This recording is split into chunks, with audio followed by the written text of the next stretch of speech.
Good day, listeners and viewers, and welcome to this segment of SciFest Africa.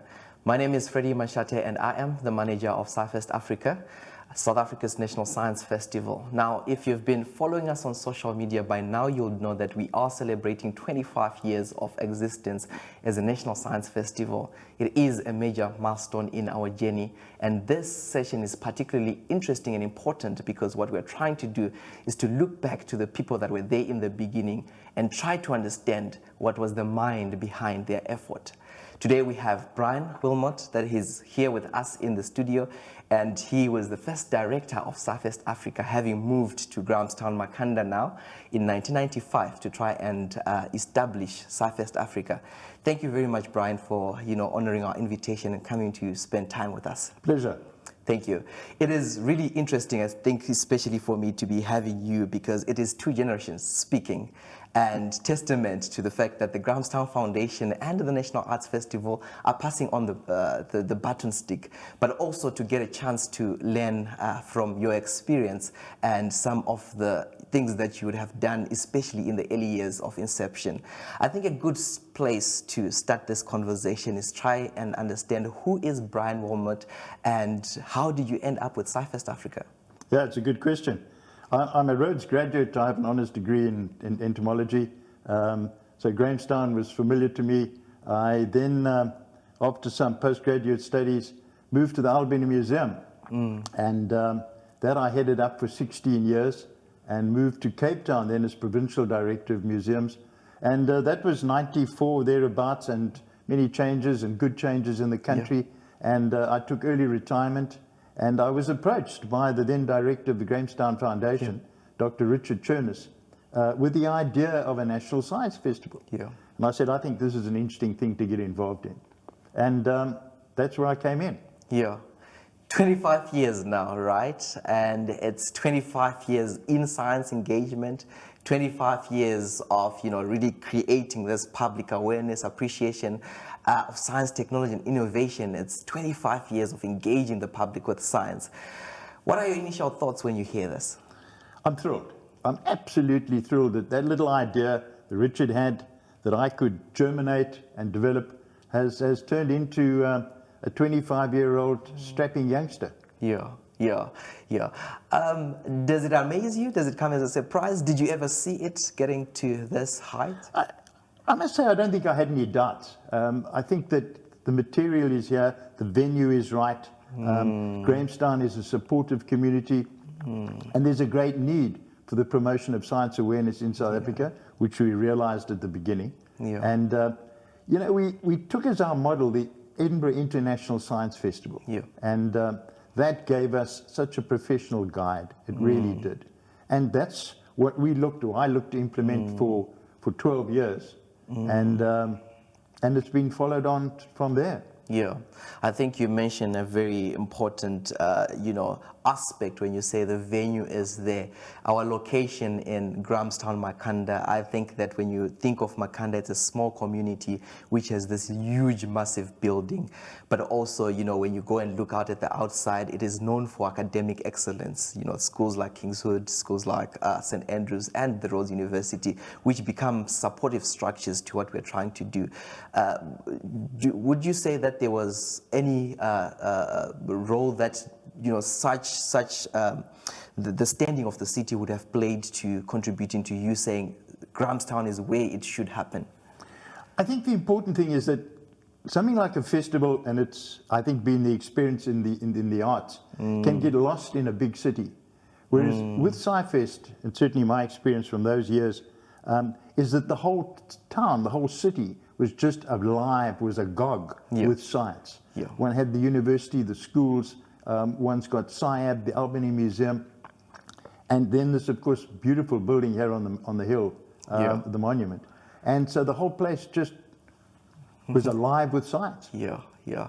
No, thank you. I think that is still the same. I remember some of my sci-fests, down the hill you would have, Sahab and it's buzzing with science. You go to Nel, which is now Amazi Museum. You go to the Jose Youth Hub. You also have activities happening there, and it's just an experience. One I think question that I just want to bring to you is to say, at inception, what were some of the big ideas? I think it was very much guided by Edinburgh, and that is that one had a strong lecture program, that hands-on workshops for the youth, very important. Yeah. Also an opportunity for science and industry to exhibit and to have a good array of exhibits, a film festival, so a broad base so that one could be, in fact, promoting science, engineering, technology, maths, through all those avenues. Yeah. But not losing sight of not so much the scholarly component, but scientists taking science to non-scientists is terribly important in the promotion. Yeah, yeah. I guess another notion that really comes up is to present science in a fun way, but not losing its authenticity or not losing its meaning. And in fact, our selection of speakers was critical in that to find scientists, engineers, technologists who, as leaders in their field, leaders internationally, could take and can take science to non-scientists without watering it down and belittling the audience. Yeah. And that is an art in itself. It really is. Yeah, yeah. It does take a great amount of skill. And, many scientists are trying to, we have this discussion around science communication for science engagement. And many scientists are trying to, get to that point. And I guess with you establishing SciFest Africa, it then became a platform where such engagements could happen. Can you speak a little bit to that effect? I think, the first year we didn't know really what we were doing. We had this model, and we got 10,000 visitors, and we were thrilled. Wow. But thereafter, it was 60,000 a year. Yeah. And I'm talking about drawing from all over the country. And that's critically important, from all the major centers. So we were in the media, print media, electronic media, and people are saying, wow, South Africa's got its own National Science Festival. We're reaching out, we're promoting science. So it got the headlines. Yeah. And obviously with major sponsors behind us like Sasol Limited, they played a huge part in promoting that media hype. Yeah. I mean, since we have started, we have hosted over 100,000 of international speakers and welcomed over 1 million attendees to the festival. And I guess when you look back and reflect, it's a major achievement. We spoke about these big ideas when you were starting. Would you say that we have achieved some of these big ideas up to date as you reflect back? Well, I think I think SciFest has earned its spurs. It's doing a good job. I'm very concerned that it remains of national importance. I think reaching nationally, and the opportunities exist these days electronically through the visual media is hugely important to be reaching out. And then also, we ran some regional festivals to take the festival to people in out-of-the-way places to save them money of having to travel all the way to Grandstand. So there's two levels at which one can operate in that sense. But I think, yes, it's been achieved, and but don't let up. As soon as you let up, you lose it. Yeah, thank you. I think I'll take that as an advice that we will take on going forward. And some of those elements we have really kept with pride. We now have what we call satellite venues, so where you would usually have the buzz of the, celebration of science happening in Makanda, but you'd have Nelson Mandela University along with the Nelson Mandela Bay Science and Technology Center hosting our speakers as well in that. I think the East London Museum also is very active. So, starting to establish these satellite venues so that we can take science to the people.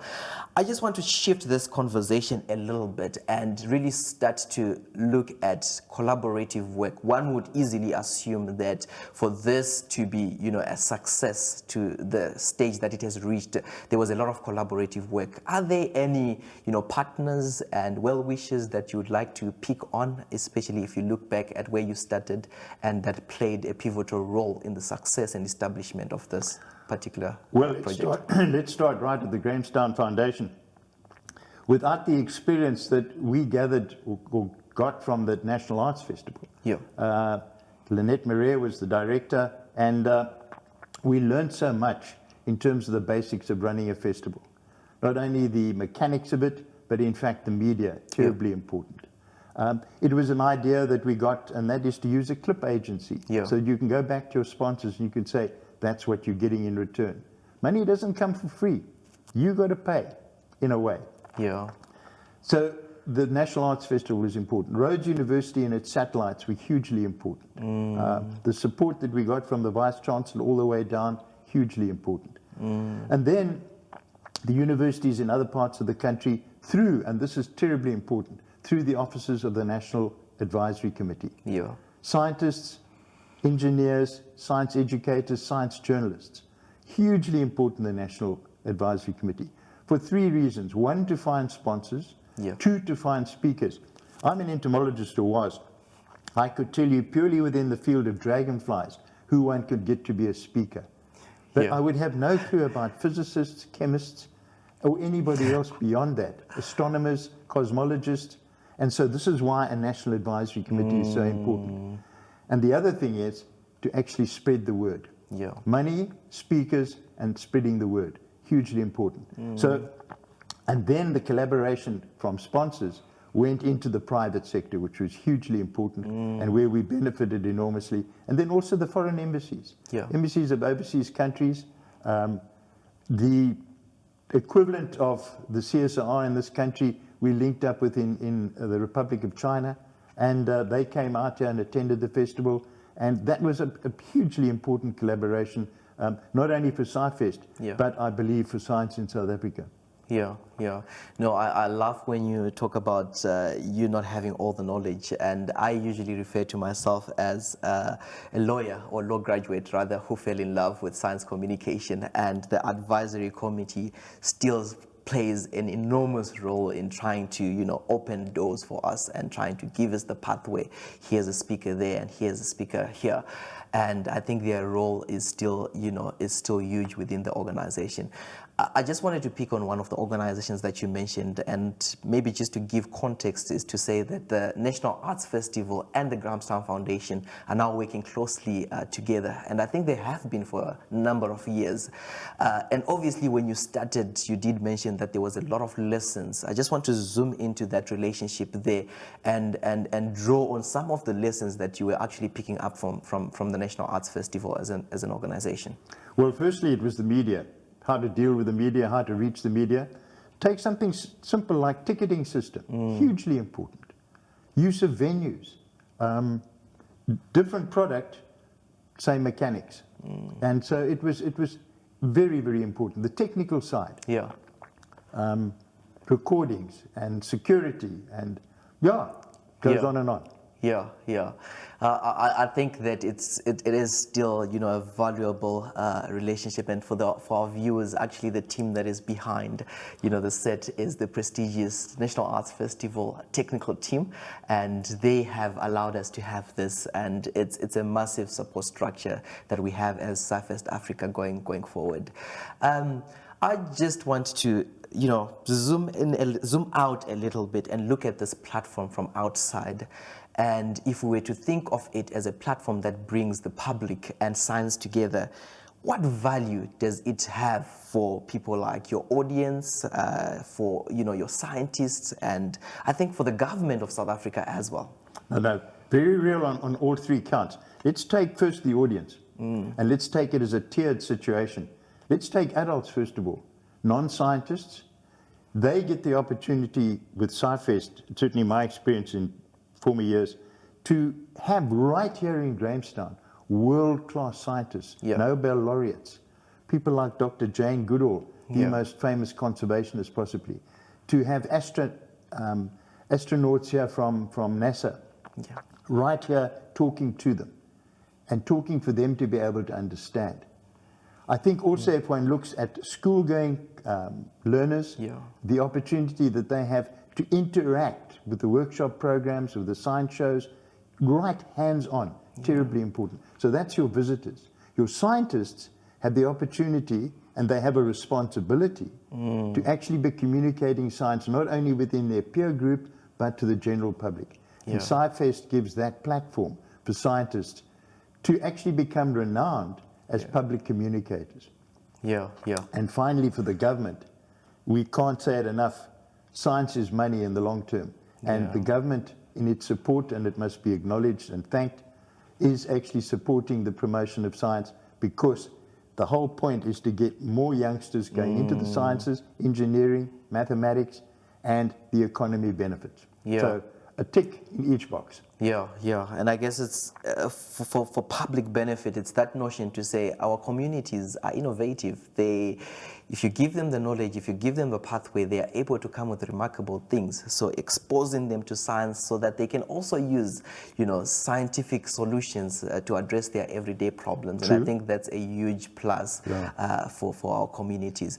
I just wanted to, speak a little bit about, your journey. I think we were looking at some of the posters when you arrived this morning and some of the themes that we've had over the years. And you were there from 1996 right up to 2008 as the director of the project.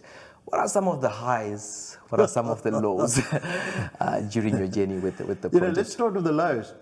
In fact, I don't know if it's that time has healed, but I truly can't think of any really bad lows. We weren't dropped at the last minute by any top speakers.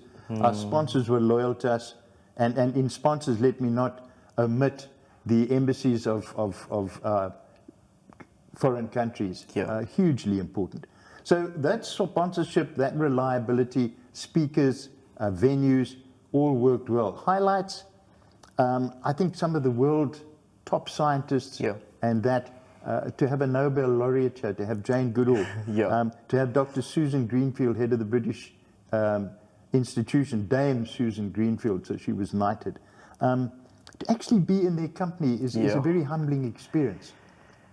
So for Grandstand, a small academic city, if you can compare it to the rest of South Africa, being able to bring these people out, that to me was a high. That made me, as an old Rhodian, feel really good. Yeah, yeah.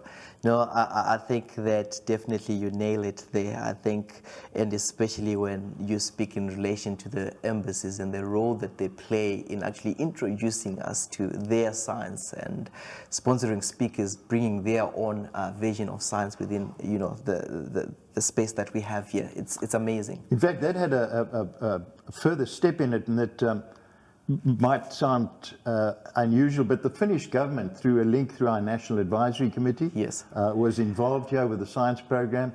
And we got chatting to the professor from Junsu, professor of computer science, and he said, we don't have a national science festival in Finland. The land of Nokia didn't have a national science festival. And they actually paid for me to go over there and to initiate a program, and they started a national science festival. So that's a benefit that can also happen internationally, apart from them showcasing their scientists, which is terribly important. Yeah, yeah. And I think I'll come back to that, the role of, SciFest Africa, especially where it's positioned, because one would see that it is the flagship festival in South Africa, but also, has become the biggest such event on the African continent. I want to come back to that point a little bit later and just try and investigate it a little bit more. But, I want you to speak, and I'm guessing that you would remember a particular year that you were the director. Would you say there's a particular year that you remember as being really successful? No, I think it sounds arrogant, they were all good. Maybe Jane Goodall, if you think of the 895-seat main theatre here, she filled it, okay. I was petrified because we'd given free passes to the media. And I was worried that there weren't going to be enough seats. To fill the Monument Theatre, to me, was a high. That really was. And I guess it speaks to the contrary of public perception, because people think science, and sometimes they think science is boring.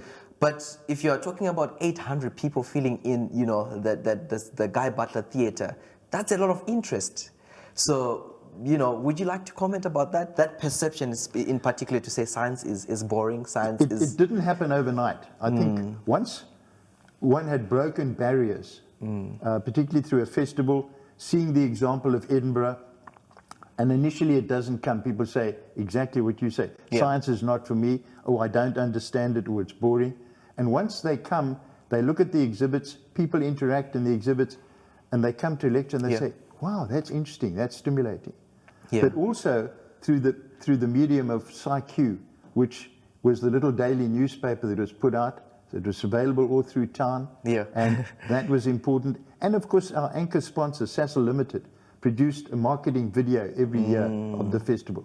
And that went out to all our sponsors, to all our presenters, and that spread the word. Yeah, So yeah. it wasn't initially a break, it took a little time. Yeah, and as they say, Rome was not built in a day, and I think Voila. the same principle applies. Yeah. Looking back, what would you say made SciFest Africa distinct? I think you spoke about learning from the Edinburgh Festival, but what made it distinct, and what would you say were some of the ingredients that have fostered success up to where we are today? The Edinburgh model, very important. But I think, and I've mentioned it already, having it in a place like Grandstand, where it's not diluted into suburbia, it's not lost just at the waterfront or wherever it might be. The whole town is agog with science. Yeah, yeah. And yeah. people interact on the streets. Yeah. Between venues, be it the Albert Museum, be it SIAB, the Monument, the Yeah. University, buy-in from all of them, and people talk on the street, as they do in the National Arts Festival, Yeah, which is good. yeah. Having a cup of coffee. Have you been to this lecture? Yeah. Well, you see what's inside you. Yeah. And it all gets, Yeah, it's yeah. all stirring there, which is lovely. Yeah, I guess what is interesting is that we had science in the pub as part of our etc. program. So after a long day of visiting various exhibitions and attending lectures and talk shops and stuff like that, and especially if you're over 18, you would go to a bar and still have a laugh, Right. talking about science, and that is phenomenal. I just want to digress a little bit and look into the future. What would you say are your wishes for SciFest Africa going forward? That it maintains its caliber, that it in fact maintains that balance of lecture programs, workshops, exhibitions, film festivals, science shows, that diversity, that it reaches the whole of South Africa. You might, and I think you and the department are working on ideas of maybe provincial festivals. SciFest, with its experience, with its long recognition, has a major role to play in reaching out. I mean, an example was during my time too, we reached out as requested by Namibia to actually take the model to Windhoek. Yeah. And they paid for me to go there, and it was to expand their National Science Week into a national festival. Yeah. So going forward, the ingredients are right. The model is right. It just must work. And regional festivals are important. Yeah. Because from an economic point of view, not every little school can come to Grandstand.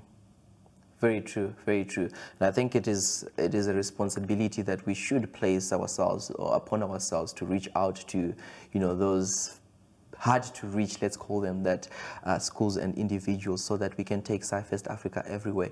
But I think you also raise an important point when you speak about the role of SciFest Africa, and especially in trying to assist other people. And I think it's not only in the country. I think it's a continental role, especially given the fact that we are the largest festival on the African continent, and there is a lot of gain that we would get with establishing, for example, I think we have a good relationship with Kenya Science Center, but also seeing that could actually grow into somewhat a festival. Well, if you look at how it can be done electronically these days, you have a science show here at the Monument, and that can be actually sent to science centers or science excellence centers all over the continent. Yeah.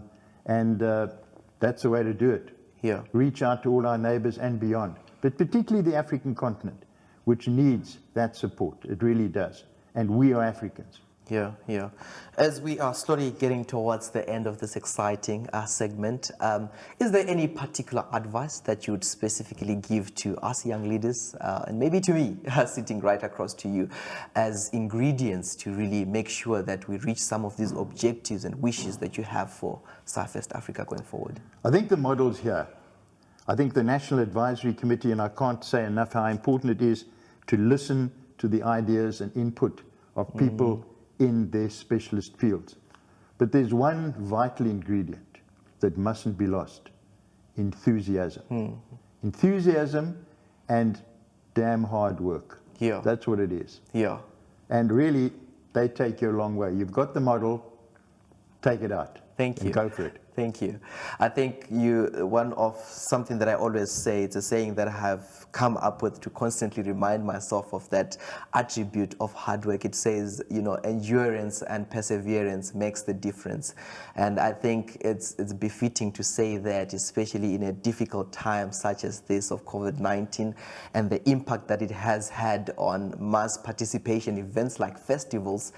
And we can only be resilient in ensuring that we live past this dark period.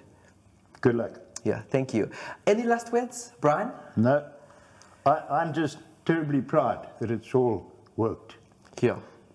And thank you. Thank you for your efforts. Thank you for your vision. We are here today because of the vision that you had 25 years ago and that you decided to implement. And what we wish for ourselves is that we can have the courage and resilience to push this project forward. I think the other advice and a correction, it was a team effort. Yes. That's important. Yeah. Yeah, thank you. Thank you. And thank you to you, the viewers, for, spending this time with us. It would have been really awkward for us to have a discussion here, myself and Brian, without you tuning in. Please do tune into our program for this year. The festival is going to be running from October right through to March. And there's a lot of exciting, panel discussions, science shows, an exciting program that we have. Please do look up our website and you will definitely have a great experience should you join us. Thank you once again, Brian, and thank you to the tech team that is behind the scenes. Having said this, it is good evening and thank you.